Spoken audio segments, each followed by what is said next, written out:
नमस्कार. सकाळच्या सत्रामध्ये आपण ही बातमी उर्वरित होती, त्या बातमीला आपण कंटिन्यू करत आहोत. तर बातमी आहे पहा, संगणकशास्त्र MBA शिक्षण आता कालबाह्य, मुख्य आर्थिक सल्लागार व्ही अनंत नागेश्वर यांचे मत. पहा, यांनी एक इंटरव्ह्यू मध्ये बोलत असताना जे संगणकशास्त्र आहे त्यानंतर MBA जे शिक्षण आहे ते आता कालबाह्य होत चाललेलं आहे, त्यामुळे विद्यार्थ्यांनी कुठं वळायला पाहिजे तर व्यावसायिक शिक्षणाकडे वळायला पाहिजे असं त्यांचं बेसिकली मत आहे. मग आता तरुणांनी काय करायला हवं, आता त्यांच्यामध्ये जर तुम्ही पाहिलात तर त्यांनी प्लंबिंग, इलेक्ट्रिशियन, सुतारकाम अशा सारख्या गोष्टींकडे त्यांनी वळावं असं त्यांचं मत होतं. त्यासोबतच त्यांनी काय म्हटलं की कौशल्यावर आधारित किंवा AI ज्यांना पर्याय ठरू शकत नाही अशा क्षेत्रांवरती लक्ष केंद्रित करावं असं आपले भारताचे मुख्य आर्थिक सल्लागार व्ही अनंत नागेश्वर यांनी मत व्यक्त केलेलं आहे. ओके, या मताला मी पण सहमत आहे. पहा, आज घडीला जर माझं जर पहा BSc किंवा अगदी जे बी लायब्ररियन वगैरे अशा पद्धतीचे जे कोर्सेस असतात ते जर माझं कदाचित झालं असतं तर पहा मला कदाचित लवकर शासकीय नोकरी तिथं नक्की मिळाली असती. असं काय म्हणतोय मी, पहा BA विरुद्ध BSc जर केलात तुम्ही तर कोणाला जास्त आज मार्केटमध्ये किंमत आहे तर नक्कीच पहा BSc ला किंमत आहे. पण UPSCच्या दृष्टिकोनातून मी BA ला कमी समजत नाहीये. पहा, ओके, थोडक्यात सांगायचं झालं तर महाराष्ट्र शासनामध्ये जर तुम्हाला अर्ज करायचा असेल तर BA वरती कोर BA असणाऱ्या विद्यार्थ्यांसाठी किती जॉब आहेत बरं? बिलकुल नाही आहेत. अगदी BA झाल्यानंतर पहा तुम्हाला टायपिंग करावं लागतं, त्याच्यानंतर तुम्हाला लिपिकचा फॉर्म भरता येतो. हा, वरिष्ठ लिपिक पद आहे परंतु लिपिक पद आहे का कनिष्ठ लिपिक नाही आहे. मग याच कंडिशनमुळे पहा, व अगदी जरी असले ना पद त्या जागा जास्त नसतात. ओके, मग आपल्या देशामध्ये काय होत आहे, अनएम्प्लॉयमेंट इथं बेसिकली वाढत आहे. मग या अनएम्प्लॉयमेंटला टॅकल करायचं म्हटलं तर आपल्या समोर आता काही चॅलेंज आहेत का, किंवा म्हणजे आपल्याजवळ काही सोल्युशन आहेत का, तर बिलकुल नाही आहेत. मग जेवढे आजपर्यंतचे BA झालेले आहेत त्या विद्यार्थ्यांना सोडून द्या, परंतु आता येणारी पिढी जी आहे ना त्या येणाऱ्या पिढीमध्ये जसं BA आज झालेलं आहे ना हालत, अगदी तशाच पद्धतीने हे संगणकशास्त्र, त्यानंतर MBA, त्यानंतर अन्य जे कोर्सेस आहेत ना त्यांची पण हीच कंडिशन होणार आहे असं आपल्या भारत देशाचे मुख्य आर्थिक सल्लागार व्ही अनंत नागेश्वर यांनी सांगितलेलं आहे.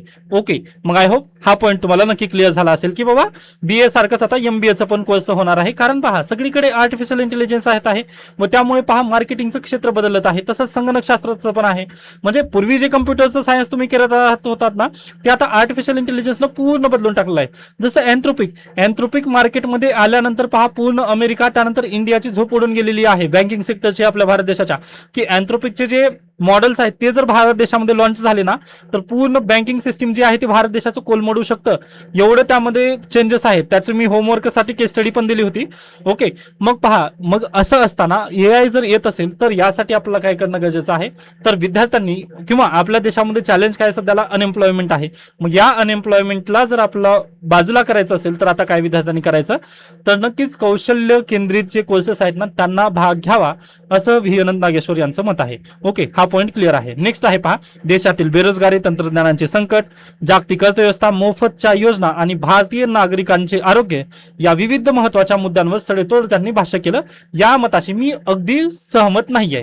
का सहमत नाहीये? कारण पहा, ज्यावेळेस मुख्य आर्थिक सल्लागार ज्यावेळेस पहा इकॉनॉमिक सर्वे लिहितात ना त्यावेळेस त्यांनी गव्हर्नमेंट ऑफ इंडियाची एवढे हे करतात, म्हणजे प्रेज करतात ना त्यांना, की बस गव्हर्नमेंट ऑफ इंडिया म्हणजे सगळं काही करत आहे असं हे दाखवण्याचा प्रयत्न करतात. व ज्यावेळेस तुम्हाला इंटरव्ह्यू मध्ये बोलण्याची संधी मिळते त्यावेळेस तुम्ही तेच पॉईंट तोच जो कोर पॉईंट आहे ना त्याला तुम्ही खोडण्याचा प्रयत्न करतात. मग असं कसं चालू शकेल? म्हणजे डबल ढोलकी, सॉरी, म्हणजे अगदी चांगल्या पदावर बसलेल्या व्यक्तींना आपण अशा पद्धतीने भाष्य करू नये. परंतु रियालिटी हीच आहे. पहा, तुम्ही इकॉनॉमिक सर्वे एकदा वाचून घ्या. इकॉनॉमिक सर्वे मध्ये तुम्हाला दिसतं की दूध घी की गंगा नदिया बह रही है यहाँ. ओके, अशा पद्धतीने यांनी दाखवण्याचा प्रयत्न करतात. पण ज्यावेळेस तुम्हाला इंटरव्ह्यू मध्ये विचारलं जातं त्यावेळेस ते काय म्हणतात की नाही, हे असं होतच नाहीये. आता मान्य आहे बेरोजगारी आहे, परंतु 2020 ला जी नॅशनल एज्युकेशन पॉलिसी आली त्यामध्ये आपण काय चेंजेस केले मग, तर प्रश्नचिन्ह आहेच ना तिथे. ओके, मी आता पण म्हणतोय पहा BA ला नक्कीच इज्जत आहे. BA मध्ये पण पहा कला किंवा अर्थशास्त्र, आता माझं मास्टर इकॉनॉमिक्स मधलं आहे. ओके, मग अगदी मला पण चांगल्या सोयी सुविधा वगैरे आहेत, पण प्रॉब्लेम कुठे आहे ना, मग इथे येतात अभिजित बॅनर्जी. ओके, अभिजित बॅनर्जी. आता हे अभिजित बॅनर्जी कोण आहेत, तर पहा 2019 ला यांना नोबेल पारितोषिक भेटलेला आहे इकॉनॉमिक्सचा. ओके, इकॉनॉमिक्ससाठी यांना नोबेल पारितोषिक आहे 2019 सालीचा, आणि हे अमेरिकन सिटीजन आहेत. ओके, इंडियन अमेरिकन त्या पद्धतीने आहेत, हे भारतीय वंशाचे अमेरिकन आहेत, आज घडीला ते अमेरिकन सिटीजन आहेत. मग इथं त्यांची एंट्री होते व ते काय म्हणतात पहा. आज घडीला आता अगदी काही विद्यार्थी माझ्या सहमती असू शकतील किंवा काही विद्यार्थी माझ्यासोबत असहमत असू शकतील पहा, ते त्यांचा भाग आहे. पण रियालिटीमध्ये उत्तर लेखनमध्ये पण आपल्याला पहा, मी दरवेळेस विद्यार्थ्यांना पण सल्ला देत आहे की बा तुम्ही गव्हर्नमेंटच्या विरोधात वगैरे जाऊ नका, पण आपल्याला ना थोडं काय म्हणू शकता, एक न कळत एक साईड मांडता तिथं नक्की येते आन्सर मध्ये. मग आपल्याला तेच करायचं आहे. आता पहा, देशातील बेरोजगारी वाढत आहे. मग देशातील बेरोजगारी का वाढत आहे, तर पहा आपल्या देशामध्ये ना विद्यार्थ्यांना योग्य संधी मिळत नाहीयेत. ओके, संधी तुम्हाला पहा, आता माझं बीए झालेलं आहे किंवा अगदी अन्य विद्यार्थ्यांचं पण बीए झालेलं असेल, पण तुमच्याजवळ काहीतरी स्किल वगैरे काहीतरी असेलच ना. ओके, मग ती स्किल एनकरेज करण्यासाठी गव्हर्नमेंट ऑफ इंडिया किंवा कुणीतरी तुम्हाला हेल्प करत आहे का. मग प्रॉब्लेमच ती आहे पहा, आपल्या देशामध्ये टॅलेंटची कमी नाही आहे, टॅलेंट भरपूर आहे, पण प्रॉब्लेम कुठं आहे, त्या ओळखणं, टॅलेंटला ओळखणं आणि त्या टॅलेंटला समोर नेणारं कुणी नाही आहे आपल्याजवळ. मग त्या कारणानिमित्त पहा आपला देश मागे पडत आहे. हा एक महत्वाचा पॉईंट अभिजित बॅनर्जी यांनी परवा दिवशीच्या पॉडकास्टमध्ये सांगितलेला आहे. आय होप या पॉईंटशी तुम्ही सहमत आहात. बरोबरच आहे. त्याच्यानंतर पहा, आता अगदीच यांचं मत काय आहे पहा, की एआयच्या कंपन्यांचा वगैरे बुडबुडा. आता अगदी त्याला मी थोडंसं पुढे घेऊन जाईन पहा. आता अभिजित बॅनर्जी यांनी काय पॉईंट म्हटला पहा, की आपल्या देशामध्ये कष्टकऱ्यांची कमतरता नाही आहे पहा. आपल्या देशामधील जे गरीब आहेत ना, ते खूप दिवसाला काम करतात, परंतु तरीता आहे पहा संधीची समानता. मला सांगा, संधीची समानता आहे का आपल्या देशामध्ये. सॉरी, म्हणजे थोडंसं तुम्हाला पॉईंट हे लागणार आहेत, पण अभिजित बॅनर्जी यांचा जर तुम्ही पॉडकास्ट ऐकलात ना, तर हे सगळे पॉईंट तुम्हाला नक्कीच लक्षात येतील. आपल्या देशामध्ये संधीची समानता तुम्हाला प्राप्त होत आहे का. आता लास्ट इयरला कुणीतरी म्हटलं आपल्याला की बाबा 70 ते 80 तास तुम्ही हे करा, काम करा. नक्की आज घडीला आपल्या देशातील जे गोरगरीब आहेत ना, ते आज घडीला पण काम करायला तयार होत आहेत. किंवा तुम्हाला माहिती असेल, आजच्याच लोकसत्तामध्ये आलेली आहे का बातमी, कालच्या लोकसत्ता मला पाहावं लागेल, सॉरी कालच्या लोकसत्तामध्ये ती बातमी आलेली आहे. पहा, शेतकऱ्यांची कर्जमाफी करण्यासाठी सरकारला किती म्हणजे हे करावं लागत आहे, गोल गोल गोल गोल फिरून परत एकदा समिती बसवायचं. म्हणजे 1 वर्ष झालं आपण त्या घोळातच आहोत की शेतकऱ्यांना कर्जमाफी कशा पद्धतीने द्यायची. पण मी एव्हिएशन फ्यूल बद्दल बोलण्याचा प्रयत्न केला होता तुम्हाला, तर 10,000 करोड रुपये त्यांचं, म्हणजे आता 10,000 करोड आहे का 1,000 करोड, आय थिंक 10,000 करोडच आहे. ती आता मला डायरेक्टली लेटेस्ट न्यूज माहिती नाही त्यातली, परंतु त्यांनी त्यांचं डायरेक्टली त्यांना कन्सेशन तिथं देऊन टाकलं.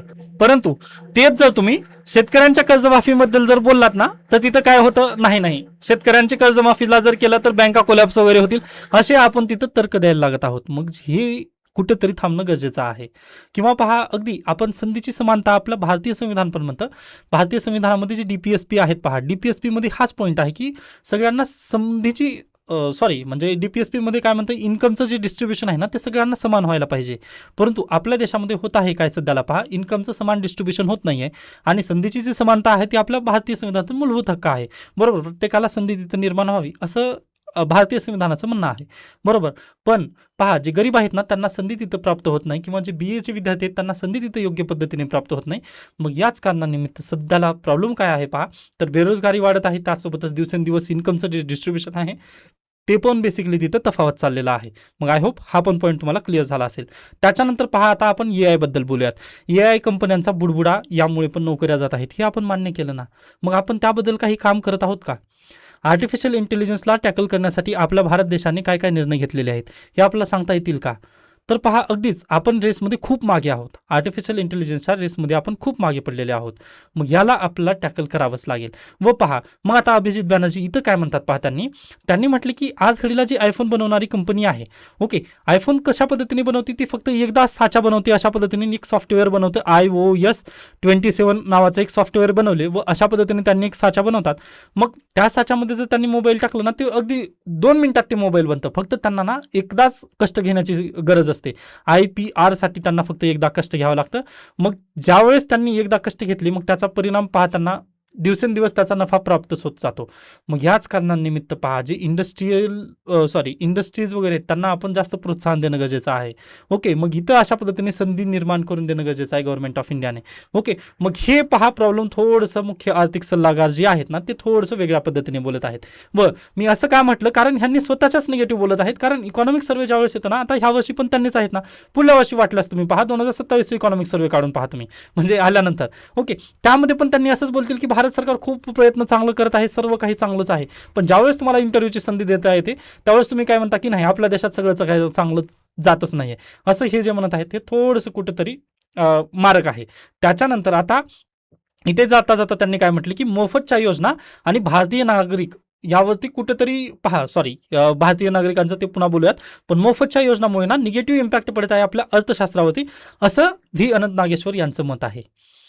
या पॉईंटला पण मी अगदीच पहा निगेटिव्हरित्या घेत आहे की हे अगदी चुकीचं बोलत आहेत. आता पहा, अगदी तुम्हाला पण हे आता नक्कीच पहा, एका नाण्याच्या दोन साईड नक्की असतात हे मी मान्य करतो. जर तुम्ही मला म्हटलात ना की त्याच्या पॉझिटिव्हली बोला असं, तर मी नक्कीच भरभरून शब्दाने तुम्हाला बोलण्याचा प्रयत्न करेन. पण मला सांगायचं काय आहे, व लास्ट वीकमध्ये आपण एक प्रश्न पण दिला होता लाडक्या बहीण योजनेबद्दलचा. अभिजित बॅनर्जी यांनी एक केस स्टडी सांगितली. पहा, बंगालमधील एक केस स्टडी सांगितली होती. बंगालमध्ये शेतकऱ्यांना फक्त एक गाय देण्यात आली. ओके, प्रत्येक शेतकऱ्याला एक एक गाय तिथं दिली गेली. तर ना त्या शेतकऱ्याचं 40% उत्पन्न वाढलेलं होतं, 40% उत्पन्न वाढलं.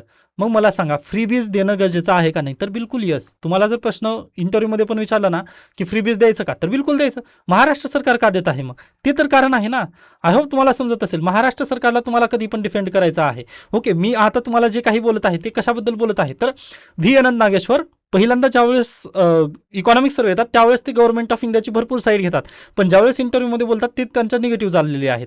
मग मी त्यांना काउंटर करत आहे की बाबा नाही, तुम्ही चुकीचं बोलत आहात. का चुकीचं बोलत आहात? तर नक्कीच पहा, इथे एका व्यक्तीला जर तुम्ही तशा पद्धतीने एक रकमी रक्कम जर दिली ना, तर तो त्याचं घर वगैरे तिथं सांभाळू शकतो. त्यामुळे लाडकी बहीणसारखी योजना असणं गरजेचं आहे.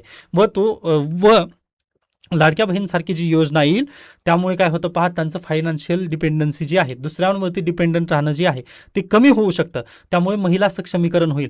यासाठीच मी म्हणत आहे की मोफत सारख्या ज्या स्कीम आहेत ना त्या काळाची गरज आहे. तुम्ही फक्त श्रीमंतांना श्रीमंत बनवून चालणार नाही, गरिबांना पण आपला सगळ्या अर्थशास्त्रामध्ये सामावून घेणं गरजेचं आहे.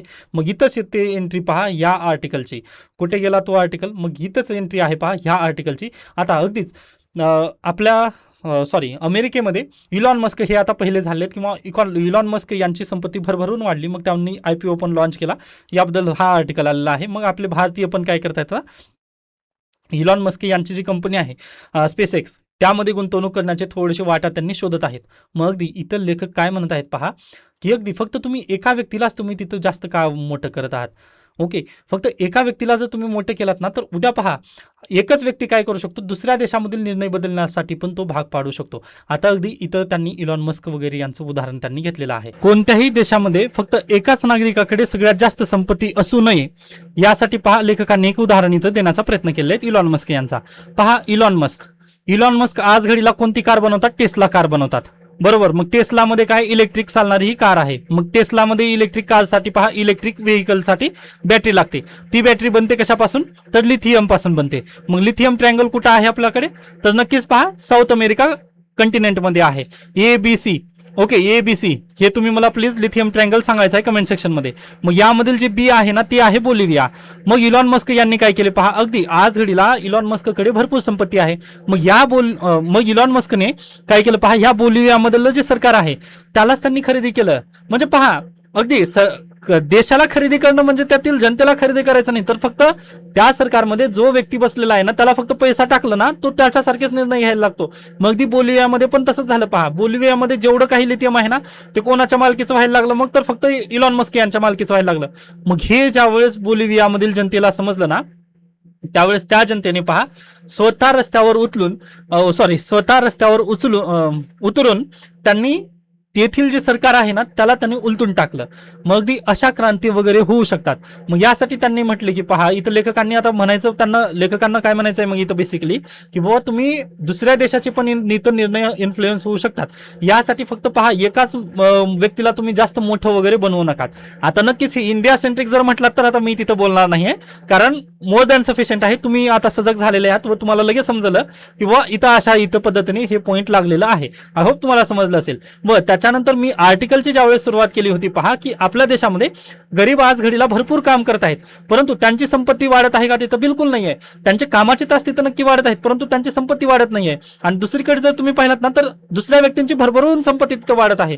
आणि मग आता मला सांगा, इथं जर ह्या गरीब व्यक्तीने 10 तास करून पण फक्त त्याला 100च रुपये तिथे उत्पन्न मिळत असेल व दिवसेंदिवस आपल्या देशामध्ये जर महागाई वाढत असेल तर मग हा गरीब सर्व्हाइव्ह करू शकणार आहे का आपल्या देशामध्ये? तर बिलकुल सर्व्हाइव्ह करू शकणार नाही. आता अगदीच इथंच पण तुम्ही शेतकऱ्याचं उदाहरण घेऊ शकता. आता शेतकऱ्यासाठी तर पहा ना तुम्ही, ह्या वर्षी काय 90% पाऊस आहे. आता सरकारने तर म्हटलं की पेरण्या करू नका, परंतु जर पेरण्या नाही करायच्या तर मग खायचं काय? किंवा अगदी पहा ना तुम्ही, खूप मोठा प्रश्न आहे. तुम्हाला जर समजत असेल ना तर नक्कीच आय होप म्हणजे सर्व माझ्या भावना तुमच्यापर्यंत पोहोचत आहेत. कारण पहा, फक्त तुम्ही बोलल्यासारखं होणार नाही आहे. ग्राउंड लेवलवरती रियालिटी नक्कीच वेगळी असते. आता अगदी तुम्ही पण विचार करू शकता नाही, आज पहा 1 तारखेला जर माझ्या खात्यामध्ये सॅलरी पडली ना तर शेवटी एंडिंगला 30 तारखेला माझ्याजवळ पैसे नसतात. मग शेतकऱ्यांची तुम्ही सिच्युएशन पहा ना, फक्त 2 वेळेसच त्याचा म्हणजे खरीप आणि रब्बी हंगाम, यावेळेस माल येतो, मग तो आडतीला जाऊन विकतो, मग त्याच्यानंतर त्याच्याजवळ फक्त एकदाच येतात पैसे, मग त्याच्यानंतर तो वर्षभर कसं काढत असेल? व असं करून पण तुम्ही शेतकऱ्यांसाठी ज्या अटी आहेत ना त्या रद्द करायला वगैरे, सॉरी मी आता इथं बोलणार नाही कारण माझ्या भावना तिथं आहत होतील. ओके, आय होप तुम्हाला पॉईंट समजत असतील. व जरी तुम्हाला समजत नसेल ना तर प्लीज तुम्ही थोडंसं इकॉनॉमिक्सचा वगैरे तिथं स्टडी करणं गरजेचं आहे. हो, मी मान्य करतोय, पहा थोडंसं हे बायसनेस होत आहे, परंतु तुम्ही जर न्यूजपेपर डेली जर वाचलात ना नक्कीच तुम्ही पण बायसनेस होऊ शकता. पण पहा, मला जर आता इथं तुम्ही म्हटलात ना की सर थोडंसं निगेटिव्ह बोला, मी त्या पद्धतीने बोलू शकतो. पण प्रॉब्लेम कसा आहे, तुम्हाला हे पण पॉईंट समजणं खूप गरजेचं आहे किंवा शेतकरी कर्जमाफी पण होणं आज काळाची गरज आहे. पहा, ज्यावेळेस तुम्ही एव्हिएशन मिनिस्ट्री अंतर्गत जे एव्हिएशन सेक्टर आहे पहा, त्यांना तुम्ही फ्युलसाठी मदत करतच आहात ना. ज्यावेळेस पहा देश तेलाच्या संकटातून जात आहे आपला देश, बरोबर, मग अगदी ते सेक्टर बंद पडू नये यासाठी तुम्ही काय केलात, जे एअर इंडिया सारख्या कंपन्या आहेत, मोठ्या मोठ्या कंपन्या आहेत, त्यांना तुम्ही मदत करायला लगेच तयार झालात. परंतु मग शेतकऱ्यांच्या सिच्युएशनचं काय? मग आज घडीला 90% पाऊस इथं पडणार आहे व लास्ट इयरचं कर्ज माफ झालं नाही, मग ह्या वर्षी तो कर्ज जर घ्यायला गेला तर बँक त्याला कर्ज देणार नाही, मग तुम्ही काय करणार आहात तिथे? आय होप तुमच्याजवळ किंवा मग तुम्ही मला काउंटर करण्यासाठी काही सोल्युशन तरी नक्की देऊ शकता. ओके, मग तुमच्याजवळ जर सोल्युशन असतील तर नक्कीच आपण त्याबद्दल पण थोडंसं ब्रेनस्टॉर्मिंग करूयात. पण आज घडीला जर तुम्ही सिच्युएशन देशातली जर पाहिली तर हीच समस्या आहे. पहा, ओके, मग अगदी याच निमित्ताने मी तुम्हाला म्हटलं होतं की थोडंसं थांबा, मी या आर्टिकलला स्वतःहून चांगल्या पद्धतीने सांगणार आहे. कारण मुख्य आर्थिक सल्लागार व्ही नागेश्वर यांनी आज घडीला सरकारला जरी काउंटर केलं असलं तरी 2027 मध्ये ज्यावेळेस ते येतील ना त्यावेळेस त्यांनी परत एकदा गव्हर्नमेंट ऑफ इंडियाची तिथं प्रशंसा करणार आहेत की बाबा हे गरजेचंच आहे म्हणून. ओके, मग अगदी बरमान्य केलं, व्ही नागेश्वर यांचे सल्ले आहेत. मग अगदी पहा, त्यांनी सर्व सरकारला वगैरे सल्ला देऊन त्यांनी मोफतच्या स्कीम सर्व बंद कराव्यात ना, मग काय होत नाहीत बंद? पहा, हे खूप किचकट आहे, पण आय होप तुम्हाला समजलं असेल किंवा पॉईंट 2-4 तुम्हाला लिहिण्यासाठी नक्की प्राप्त झाले असतील. मेन्स आन्सर रायटिंग करताना पहा, कंटेंट, आता तुम्हाला एकदा आन्सर लिहायला लागलात ना तुम्ही तर अगदी अशाच पद्धतीने वाचल्यानंतर लगेच कंटेंट लक्षात येतं किंवा मी ह्या पण पॉईंट तिथं मांडला असतो म्हणून. ओके, मग त्यासाठीच पहा, प्लीज लिहत चला. लिहिल्यानंतर तुम्हाला लक्षात येईल की कुठं काय थांबायचं आणि कुठं जास्त लिहायचं. ओके, मग अशा पद्धतीने तुम्ही नक्कीच पुढे जाऊ शकता. आय होप सर्व पॉईंट आता इथं नक्की क्लिअर झाले असतील. ओके, या आर्टिकल बद्दल आपले जर काही मत असतील तर तुम्ही नक्कीच मला मत कळवू शकता. त्याच्यानंतर पहा, आज आहे 15 तारीख, उद्या 16 तारीख, उद्या आपलं लेक्चर येणार नाहीये, त्याबद्दल क्षमस्व, पण लवकरच आपण परत एकदा न्यूजपेपर विश्लेषणला परवा दिवशीपासून चालू करणार आहोत. ओके, त्यामुळे निश्चिंत राहा, भेटूयात परत एकदा. धन्यवाद.